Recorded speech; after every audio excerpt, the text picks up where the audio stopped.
MA उत्तरार्ध के प्रिय बच्चों, आज हम व्याकरण शब्द का पदार्थ क्या है इस विषय को लेकर यहाँ पर उपस्थित हुए हैं। व्याकरण महाभाष्य के पश्चान्निक में इस विषय पर विस्तार से चर्चा की गई है। आइए व्याकरण शब्द के पदार्थ को जानने का हम प्रयास करते हैं। महाभाष्यकार पतंजलि प्रथम अध्याय में प्रथम पाद में कहते हैं, अथ व्याकरणम इत्यस्य शब्दस्य का पदार्थः। प्रदीपकारः कथयति अस्मिन् विषये उक्तम इदम न चांतरेण व्याकरणम इत्यादि तत्र पक्षद्वयेपि दोष दर्शनात् पदार्थ प्रश्न। अर्थात व्याकरण इस शब्द का पदार्थ क्या है, तो उत्तर देते हैं सूत्रम, अर्थात सूत्र ही व्याकरण शब्द का पदार्थ है। पुनः सूत्र पक्ष में आक्षेप वार्तिक को उपस्थित करते हुए कहते हैं, सूत्रे व्याकरणे षष्ठ्यर्थो अनुपपन्नः, अर्थात सूत्र को व्याकरण का पदार्थ मानने पर षष्ठी विभक्ति का अर्थ उपपन्न नहीं होगा। इस पर भाष्यकार कहते हैं, सूत्रे व्याकरणे षष्ठ्यर्थो नोपपद्यते व्याकरणस्य सूत्रमिति किम ही तदन्यत् सूत्राद् व्याकरणं यस्मादः सूत्रम स्यात्। अर्थात द्वाभ्याम अपि शब्दाभ्याम अष्टाध्यायः प्रतिपादनात् व्यतिरेकाभावः सामान्य विशेष शब्दतया तु द्वयोः सह प्रयोगो न विरुध्यते। यदा तो अष्टाध्याप्येकदेशः सूत्र शब्देन उच्यते तथा षष्ठ्यर्थोऽपि उपपद्यते। यानी सूत्र को व्याकरण शब्द का पदार्थ मानने पर व्याकरण से सूत्रम, अर्थात व्याकरण का सूत्र, इस षष्ठी का अर्थ उपपन्न नहीं होता, क्योंकि सूत्र से अतिरिक्त व्याकरण क्या होगा जिसका यह सूत्र होगा। अथवा यो कहें कि सूत्र और व्याकरण दोनों ही शब्द अष्टाध्यायी के वाचक हैं, अतः व्यतिरेक का अभाव है। वास्तव में सूत्र और व्याकरण में अभेद है, जो सूत्र है वही व्याकरण है। पुनः आक्षेपांतर वार्तिक कहते हुए कहते हैं, शब्दा प्रतिपत्ति ही, सूत्र मात्र से शब्दों का ज्ञान भी नहीं होगा। इस पर भाष्य कहते हैं, शब्दानां च प्रतिपत्ति प्राप्नोति व्याकरणात् शब्दान् प्रतिपद्यामहे इति नहि सूत्रता एव शब्दान् प्रतिपद्यन्ते किम तर्हि व्याख्यानतश्च। अर्थात व्याकरण शब्द का पदार्थ सूत्र मान लेने से शब्दों का ज्ञान भी नहीं हो सकेगा। हम व्याकरण से शब्दों का ज्ञान प्राप्त करते हैं, यह कथन इस समय उचित नहीं होगा, क्योंकि केवल सूत्र से ही शब्द नहीं जाने जाते, तो फिर किससे जाने जाते हैं? तो कहते हैं कि व्याख्यान सहित सूत्र से। पुनः आक्षेप भाष्य कहते हैं, ननु च तदेव सूत्रम विगृहीतम व्याख्यानम भवति। अर्थात हम जिसे व्याकरण शब्द का पदार्थ बता रहे हैं, वही सूत्र ही तो विभक्त होकर व्याख्यान कहलाता है। पुनः आक्षेप भाष्य कहते हैं, न केवलानि चर्चा पदानि व्याख्यानम वृद्धि आत ऐज इति किम तर्हि उदाहरणं प्रत्युदाहरणं वाक्याध्याय इत्येतत् समुदितं व्याख्यानम भवति। अर्थात वृद्धिरादैच आदि सूत्रों के वृद्धि, आत और ऐच जैसे केवल विभज्यमान पद ही व्याख्यान नहीं होते हैं, तो फिर व्याख्यान क्या होता है? तो कहते हैं कि उदाहरण, प्रत्युदाहरण, वाक्याध्याहार, अर्थात दूसरे सूत्रों में प्रयुक्त वाक्य घटक पदों का अध्याहार, ये सब मिलकर व्याख्यान कहे जाते हैं। पक्षांतर भाष्य करते हैं, एवं तर्हि शब्दः, तो फिर व्याकरण शब्द का पदार्थ शब्द है। पुनः अक्षय वार्तिक को उपस्थित करते हुए कहते हैं शब्दे ल्युडार्थ।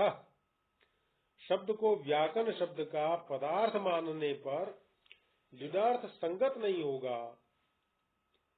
फिर भाष्य करते हैं यदि शब्दों व्याकरणम ल्युडर्थो नोपपद्यते व्याक्रियन्ते शब्दानेन इति व्याकरणम नहीं शब्देन किंचित व्याक्रियते केन तरहि सूत्रेण। अर्थात करणे ल्युड् विधीयते शब्दस्य व्याक्रियमाणत्वात् कर्म न तो करणमिति भावः। यानी यदि शब्द व्याकरण शब्द का पदार्थ माना जाता है तो व्याकरण शब्द में किए गए ल्युट् प्रत्यय का अर्थ उपपन्न नहीं होगा। व्याकरण उसे कहते हैं जिससे व्याकृत किया जाए। शब्द से कुछ भी व्याकृत नहीं किया जा सकता है, वह तो व्याक्रियमाण होता है। अतः कर्ण अधिकरण अर्थ में होने वाला ल्युट् इससे नहीं होगा तो फिर किससे व्याकृत होता है। पुनः आक्षेपांतर वार्तिक कहते हैं भवेत तद्धितः, अर्थात भव अर्थ में तद्धित भी नहीं हो सकेगा। फिर भाष्य करते हैं भवेत तद्धितो नोपपद्यते व्याकरणे भवे योगो वैयाकरण इति नहीं शब्दे भवो योगः व तर्हि सूत्रे। अर्थात शब्दे अपि अन्वाख्यापकत्वेन भवो योगः इति चेत् मीमांसादि योगस्यापि शब्दं प्रति विचारकत्वात् वैयाकरणत्व प्रसंगः। यानी शब्द को व्याकरण शब्द का पदार्थ मानने पर व्याकरणे भवः वैयाकरणः यह योग नहीं बन सकेगा। तब कहाँ होता है? सूत्र व्याकरण में। अर्थात तत्र भवः सूत्र से व्याकरण शब्द से अन प्रत्यय होकर वैयाकरण शब्द बनता है। अगर व्याकरण शब्द का अर्थ शब्द मान लिया जाएगा तो यह प्रयोग नहीं बन सकेगा, क्योंकि यह योग शब्द में नहीं होता। दूसरी आपत्ति यह भी आएगी कि मीमांसा आदि शास्त्र में भी शब्दों पर विचार किया गया है। इस व्याख्या से उनके वैयाकरणत्व का भी प्रसंग आ जाएगा। पुनः आक्षेपांतर वार्तिक कहते हैं प्रोक्तादयश्च तद्धितः, अर्थात व्याकरण का पदार्थ मानने से प्रोक्त यानी कहा हुआ आदि अर्थ में होने वाले तद्धित प्रत्यय भी नहीं हो पाएंगे। पुनः भाष्य करते हैं प्रोक्तादयश्च तद्धिता नोपपद्यन्ते पाणिनिना प्रोक्तम पाणिनीयम आपिशलम काशकृत्स्नमिति नहीं पाणिना शब्दः प्रोक्तः किं तर्हि सूत्रम। व्याकरण शब्द का पदार्थ शब्द मानने से प्रोक्त आदि अर्थ में होने वाले तद्धित प्रत्यय नहीं हो सकेंगे। और पाणिनिना प्रोक्तम पाणिनीयम, अर्थात पाणिनि के द्वारा कहा गया शास्त्र पाणिनीय नहीं बन सकेगा। इसी प्रकार आपिशलम और काशकृत्स्न भी नहीं बन सकेंगे। पाणिनि के द्वारा शब्द नहीं कहेंगे, अतः इससे प्रोक्त अर्थ में तद्धित नहीं होगा। तो फिर क्या कहा गया है? सूत्र, अर्थात सूत्र को कहा गया है। यानी पाणिनिना प्रोक्तम सूत्र से विहित 6 आदि तद्धित प्रत्यय होकर पाणिनीय, आपिशल और काशकृत्स्न शब्द बनते हैं। अगर शब्द को व्याकरण का पदार्थ माना गया तो वह नहीं हो सकेगा, क्योंकि पाणिनि ने शब्दों का कथन नहीं किया है। पुनः आक्षेप भाष्य करते हैं किमर्थम इदम उभयम उच्यते भवे प्रोक्तादयश्च तद्धिता इति न प्रोक्तादयश्च तद्धिता इत्येव भवे तद्धितश्चोदितः स्यात्। आचार्य कात्यायन ने भवे और प्रोक्तादयश्च तद्धितः ये 2 वार्तिक क्यों कहे हैं?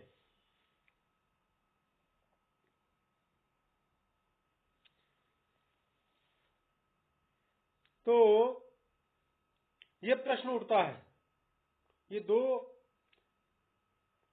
क्यों कहे गए हैं? पुनः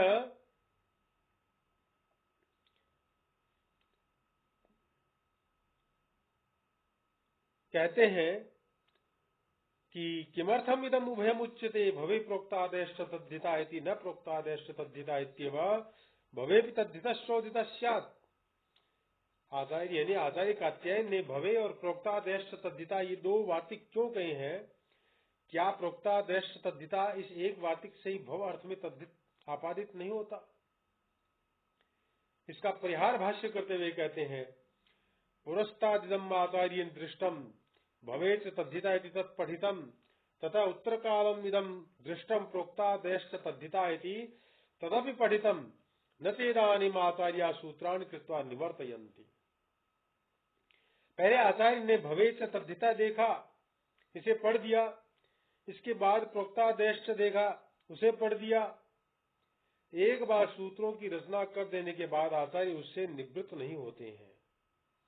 आशय यह है कि पहले आचार्य की बुद्धि में भव अर्थ में होने वाले तद्धित प्रत्यय की बात आई, अतः उन्होंने इसका पाठ किया। बाद में प्रोक्तार्थ वाली बात आई तो उसे पढ़ दिया। वार्तिकों में भी पाणिनि सूत्रों की सामान्य और विशेष व्यवस्था की भांति सामान्य वार्तिक और विशेष वार्तिक की व्यवस्था मान लेने से इसमें कोई दोष नहीं है। जैसा कि कर्मधारय प्रकरण में विशेषणम विशेष्येण बहुलम इसी सामान्य सूत्र के विशेष सूत्र रूप में ही अग्रिम सूत्र संगत हो पाते हैं। पुनः प्रथमाक्षेपक बाधक भाष्य कहते हैं, अयम तावद दोषः यदुच्यते शब्दे लुडर्थ इति नावश्यम करणाधिकरणयोरेव लुडर विधीयते किं तर्हि अन्येष्वपि कारकेषु कृत्य ल्युटो बहुलमिति तद्यथा प्रस्कंदनम प्रपतनम इति।